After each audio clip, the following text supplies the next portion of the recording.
민수기 12장에서 모세의 친족인 아론과 미리암이 모세가 구스 여인과 결혼한 것에 대해서 비방합니다. 겉으로는 자신의 민족이 아닌 타민족과 결혼한 것에 대해서 불편한 심기를 드러내는 것 같지만, 그러나 진짜 속마음은 모세의 지도자 권위에 대한 도전이었고, 또한 모세를 이스라엘의 지도자로 인정한 하나님에 대한 도전이었습니다. 결국 하나님이 그들을 심판하시죠. 미리암은 피부색이 검은 구스 여인을 문제 삼은 이유로 나병에 걸리도록 합니다. 아론 역시 징계를 받아야 하지만 아론은 이스라엘의 대제사장이었기 때문에 아론이 징계를 받게 되면 당장 예배 드리는 자체가 문제가 생깁니다. 그래서 아론에게는 나병은 생기지 않습니다. 하지만 그는 미리암의 나병을 매일매일 확인하면서 육체적인 질병이 아니라 정신적으로 힘든 벌을 받아야 했습니다. 결국 미리암은 이스라엘 진 가운데서 떨어져서 7일 동안 격리됩니다. 이때 성경은 오늘 본문 10절에 보면 하나님의 임재를 상징하는 구름이 장막 위에서 떠나갔다라고 이야기해요. 구름이 떠나갔다는 것은 하나님의 보호하심과 임재가 떠났다는 말이에요. 이 일로 이스라엘은 7일 동안 그 자리에서 꼼짝하지 못하고 움직이지 못합니다. 그러나 그것으로 끝나는 것이 아니라 하나님의 보호하심도 떠나가게 되는 위기 가운데 처하게 됩니다.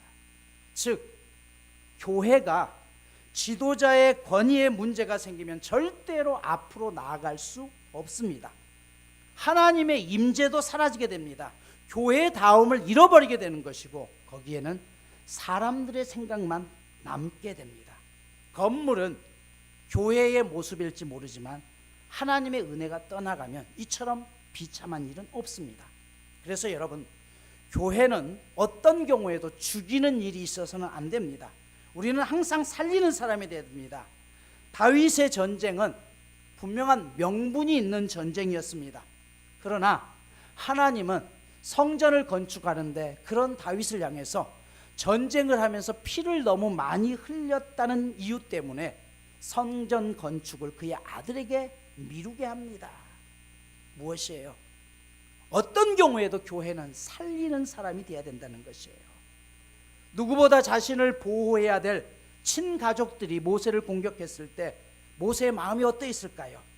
모세는 그 순간, 모든 순간을 하나님 앞에 맡기고 오히려 그들을 용서해 달라고 기도합니다. 하나님이 그런 모세를 온유하다라고 말씀하셔요. 그 이유는 첫 번째, 모세가 소외받는 소수 민족 가운데 아내를 맞이함으로 그들이 소외받고 차별받지 않는다는 것을 몸소 보여주었기 때문입니다. 이것은 곧 하나님의 뜻이었습니다. 교회에서는 차별하면 안 됩니다. 그러나 여기에 구별은 반드시 필요함을 말씀드렸습니다. 남녀가 차별받아서는 안 되죠. 그러나 남녀를 구별할 수 있어야 돼요. 차별하지 말라는 이유로 구별을 하지 않게 되면 어떤 현상이 나타납니까? 남자가 남자를 부인으로 맞이해도 차별하지 말라는 것이에요. 여자가 여자를 남편으로 맞이해도 차별하지 말라는 것이에요. 아니요, 여기는 구별이 빠져 있는 것입니다. 두 번째로, 그들은 오히려 용서해 달라고 모세가 이야기하죠. 마태복음 5장 5절, 온유한 자가 땅을 기업으로 받는다라고 했죠. 강한 자가 차지하는 게 아닙니다. 이 자연계를 봐도 알 수가 있습니다. 동물의 세계는 약육강식이 확실합니다. 그런데 이 자연계에 강한 동물이 많습니까? 아니면 연약한 동물이 많습니까? 호랑이나 사자와 같은 강한 동물들은 점점 멸종돼 가지만 유순한 동물, 토끼, 사슴, 양과 같은 그런 연약한 동물들은 점점 많아집니다. 이 자연 세계는 역시 온유한 자가 땅을 차지한다는 말이 우리 가운데 보여지고 있는 증거라는 사실입니다. 사랑하는 여러분, 오늘 우리가 하나님 앞에 모세처럼 온유함을 유지할 수 있기를 축복합니다.